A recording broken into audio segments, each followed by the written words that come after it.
I think there's a couple of observations that I want to make here. First is that we know that President-elect Biden is a skilled negotiator, right? He spent countless years as a senator.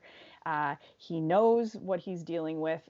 He's got experience horse trading. That's part of why he was selected as vice president under Obama.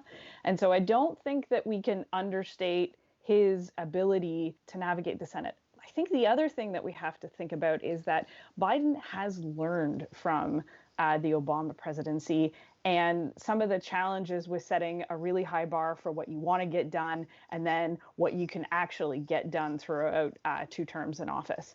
Another idea that has been touted and that a lot of pundits are talking about in the US is that Biden's going to actually create essentially like an office of climate change that's going to be responsible for looking at, regulations across all sorts of departments.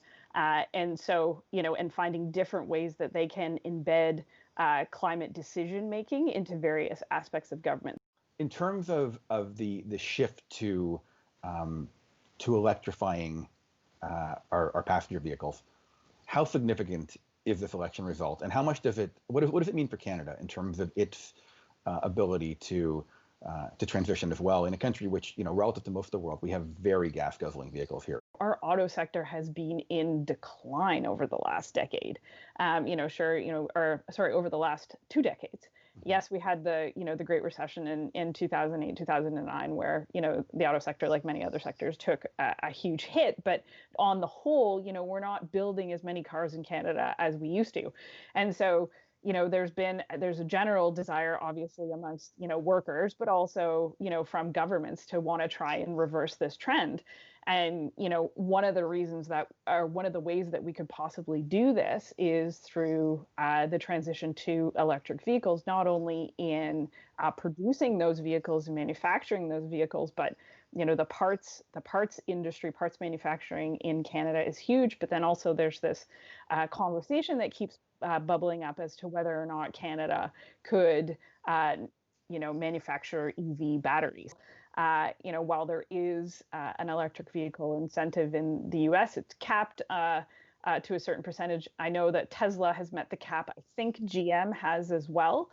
There were some conversations about whether or not they were going to extend the cap to how many cars could actually receive a purchase incentive. I think it was the first 200,000 electric cars an automaker sold.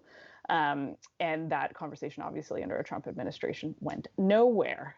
Where continental market Canada adopts the vehicle emission standards by reference, which means whatever happens in the United States, we adopt them automatically.